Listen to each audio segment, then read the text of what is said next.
So yeah, you're talking about a bike that can do third gear, clutch up wheelies at 50-60 miles an hour. This bike right here, I would not recommend for a new rider. Absolutely not. Could you imagine doing this? Just learn how to ride?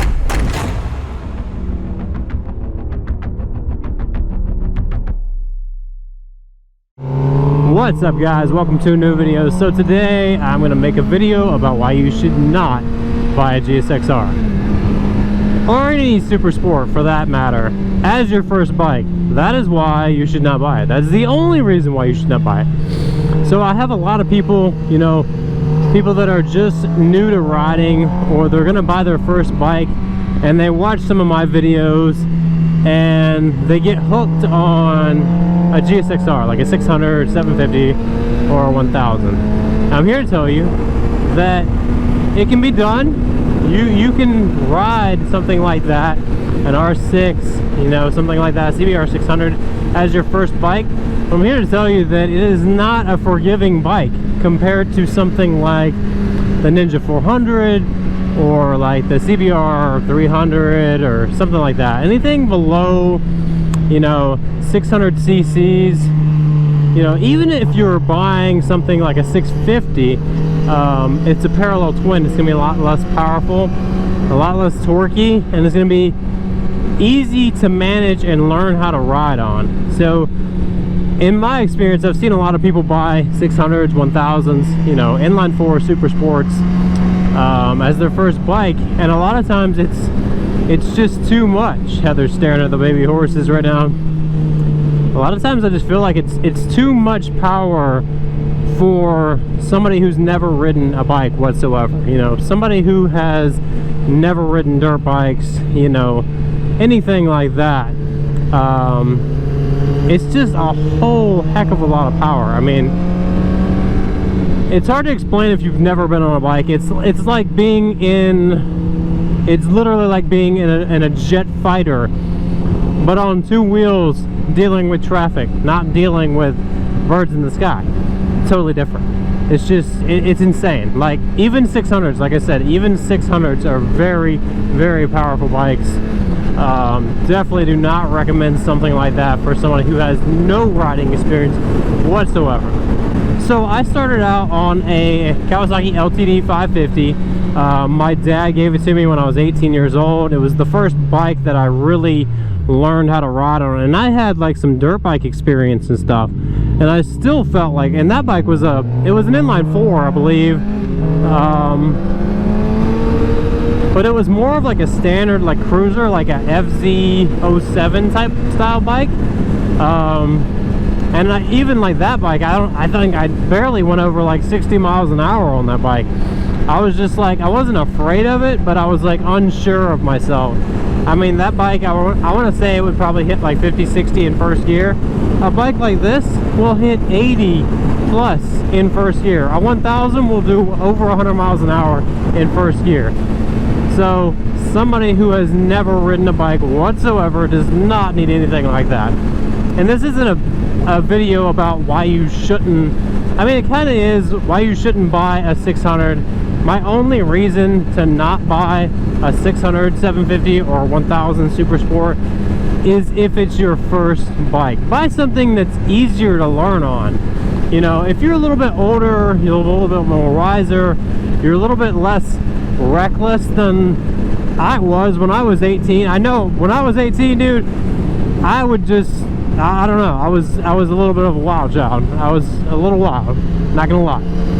So the fact that I had a bike like that wasn't even, I mean, that bike probably topped at like 110, 120. If I had a bike that topped at like 160, I can only imagine how much trouble I would have got myself into. So yeah, I did a lot of stupid stuff with that bike. And I'm thankful that I didn't have a more powerful bike, but even that bike I feel like was still, it's a lot of power for somebody who has never ridden on the street whatsoever. And I'll say, like, Heather and I own Z125s now, and those bikes are like, you know, unless you're getting on the highway, they are excellent bikes to learn on. I mean, to learn shifting, coming out of neutral, doing stuff like that. Those are like perfect bikes to learn on.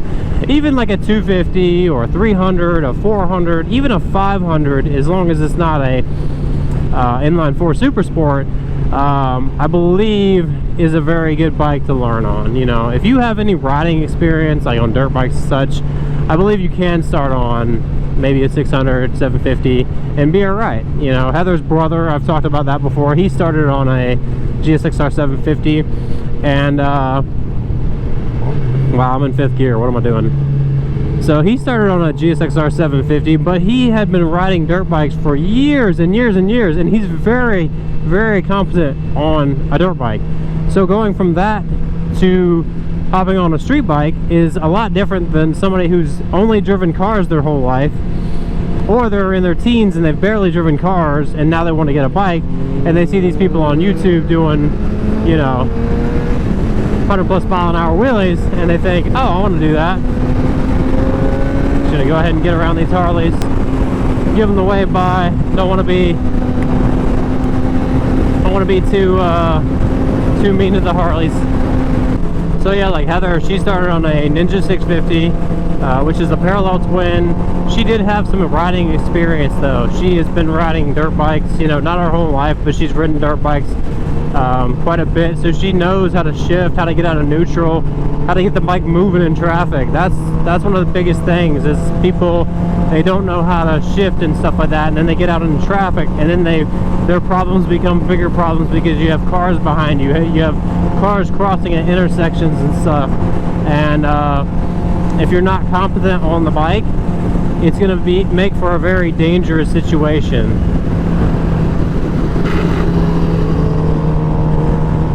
Alright guys, so basically I'm not trying to discourage people from buying a bike like that. I'm just trying to tell you that if you're just starting out, it's better to learn on a small bike. You can learn a lot more from a small bike than you ever will hopping straight onto a 1000.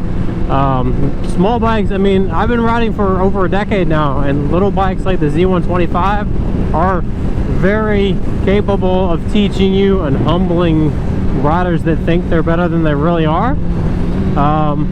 And you shouldn't be discouraged by, also a lot of people say that like their group has, you know, most of them have 600s or 1000s, and if I buy a small bike, you know, I'm not going to be able to keep up and this and that.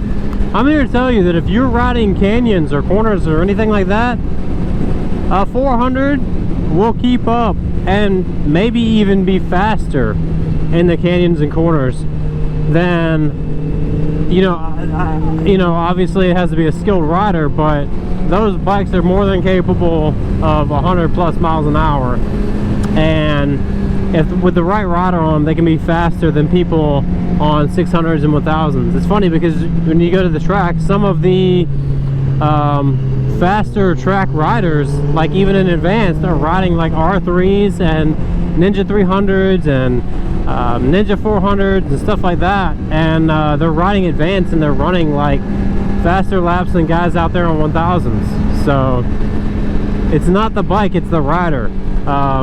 You know, technology and better suspension, things like that will make the bike perform better, but overall a more skilled rider on a small bike is going to be faster than someone who's not very skilled on a big bike.